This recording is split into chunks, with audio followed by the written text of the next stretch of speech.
एक बार की बात है। एक छोटा सा लड़का था जिसका नाम आकाश था। आकाश को जानवरों से बहुत प्यार था। इसके पास एक प्यारा सा किताब भी था जिसका नाम मिठुनी था। एक दिन आकाश अपने दादाजी के गांव गया।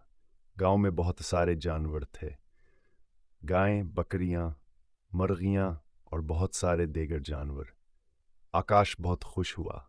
इसने अपने दादाजी से कहा, दादाजी, मैं इन सब जानवरों के साथ खेलना चाहता। दादाजी ने कहा, जरूर बेटा, आना।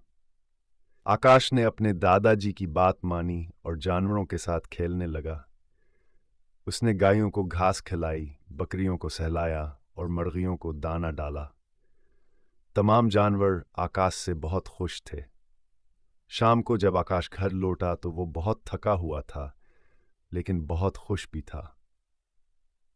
इसने अपनी माँ को बताया कि इसने गांव में कितना मजा किया। कहानी का पैगाम: और हमें उनकी कदर करनी चाहिए।